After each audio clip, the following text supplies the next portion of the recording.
আসসালামু আলাইকুম প্রিয় বন্ধুরা, আজকে আমি তোমাদের খুব সুন্দর একটি ছাতা অঙ্কন করে দেখাবো। তার জন্য দেখতে পেলে যে রাবার এবং পেন্সিলটা যেভাবে আমি ধরেছি, তোমরা সেইভাবে ধরে একটি গোল দিয়ে নিবে, অথবা যে কোনো কিছু ব্যবহার করে তোমরা গোল দিতে পারো, জ্যামিতিক যন্ত্রপাতি।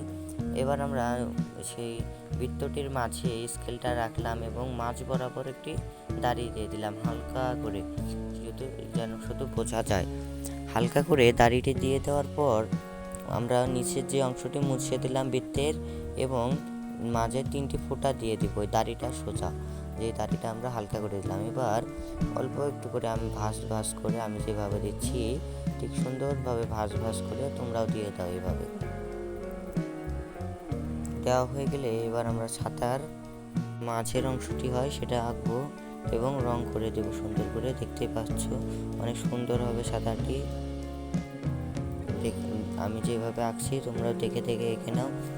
দেওয়া হয়ে গেলে এবার আমরা একটি স্কেল নিব এবং ছাতার নিচ থেকে দুটো চিকন করে দাড়ি দিয়ে নিব এবং যে গোল করে ঘুরিয়ে নিয়ে যাব যেখানে আর কি ছাতাটি হাত দিয়ে ধরা হয়।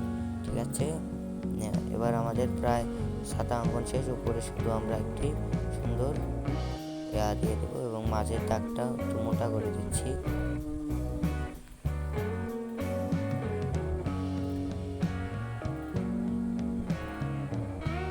হয়ে গেলে এবার আমরা যে উপরের অংশটি সেটা সুন্দর করে করে দেব, যেভাবে দিচ্ছি।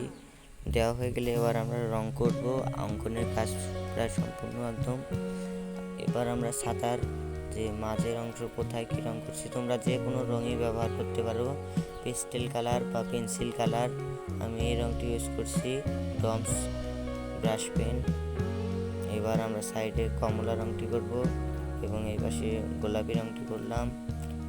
সব খুব সহজ রঙগুলো করব আমি, যাতে সব জায়গায় এর রঙগুলো পাওয়া যায়। 12 কালারের ভিতরেই তোমরা এই রঙগুলো পেয়ে যাবে। এবং এরপরে আমরা এই পাশটিতে যে আকাশি রঙটি রয়েছে, সে হালকা আকাশি কালার রঙটি করব। ঠিক আছে বন্ধুরা, আকাশি কালার রঙটি করা হয়ে গেলে এবার আমরা হলুদ রঙটি নিব, নিয়ে এই সাইডে দিব। হলুদ রঙটি করা হয়ে গেলে আমাদের ছাতার উপরের অংশ রং করা প্রায় একদম সম্পূর্ণ। এবার আমরা যে লাঠিটা রয়েছে সেই লাঠিটাতে রং করব। আমরা কমলা রঙটি করব উপরের অংশে। কমলা রঙটি করা হয়ে গেলে নিচের যে অংশটি থাকবে ওখানে আমরা হলুদ রঙটি করব। বন্ধুরা, ভিডিওটি যদি ভালো লাগে তাহলে লাইক, কমেন্ট, শেয়ার এবং সাবস্ক্রাইব করতে ভুলবেন না প্লিজ। ধন্যবাদ।